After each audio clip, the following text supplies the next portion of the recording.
3 years ago, Maria Hardman lived the lifestyle of a typical American high school teenager, balancing her interest in parties, boyfriends, and fashion with schoolwork and time with her family. Then she met the love of her life, only to lose him in a tragic accident. Now she's become a devout Muslim, leading a very different lifestyle as she studies for her degree at the University of Colorado in Boulder.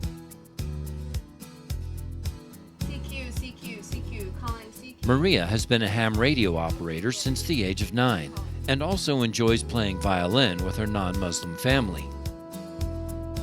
In many ways, she typifies an all-American young woman. So why did she decide to follow the path of Islam?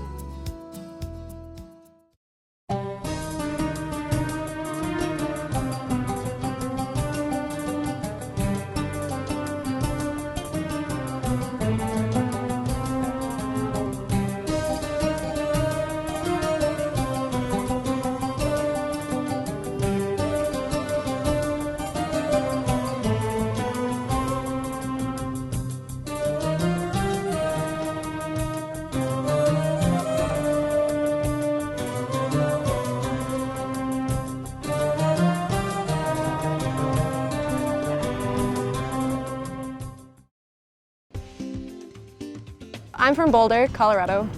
I was born here. I went to school here my whole life. Both of my parents, they're actually from South Africa. They immigrated here. Neither of them are religious. They're both atheists, so they don't really believe in God. I have one brother. He's studying music at the University of Colorado.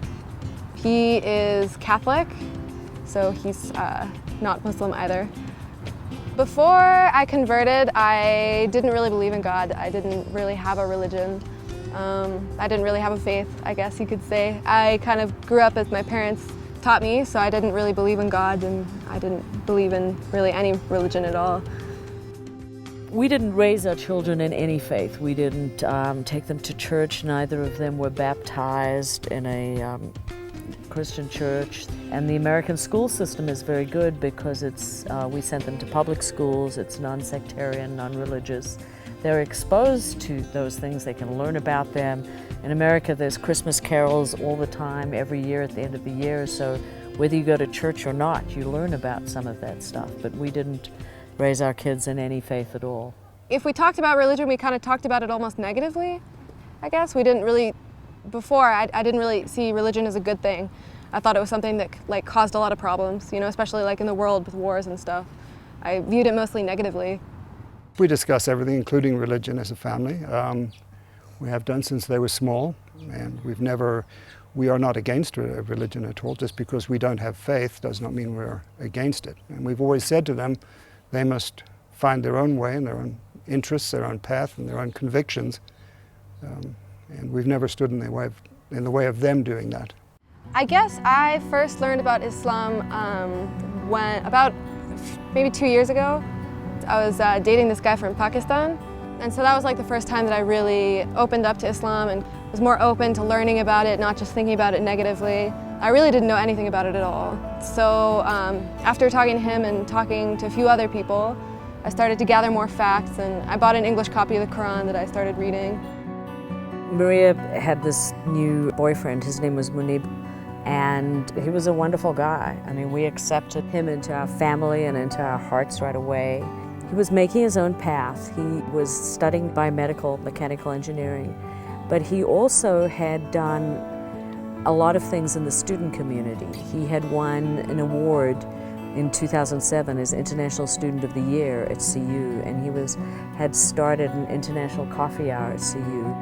And we joked about it because he was born in Nigeria and we were born in Africa. And with that introduction, that close introduction, and to see how much Maria and Munib loved each other, it never seemed like a bad thing to us that Maria would follow his path and his religion. It seemed like a natural thing to happen.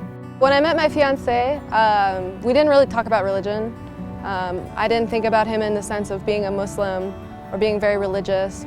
I guess I just thought of him as being like a really like noble and like kind-hearted person. He was one of the best people that I've ever known, like of such good character. He really was like kind to everybody. Like he was never mean to anybody. Even if he didn't like you, you know, he would be nice, and he would never look you straight in the face and be mean. And I guess when I thought about him, I didn't think about those qualities being because of Islam. I just thought they were because of him. But the more I thought about it and the more I realized that, you know, maybe these things, maybe these good things about him were because of Islam, you know. Maybe because he was a Muslim, he actually ended up being like more kind-hearted and more open and a better person.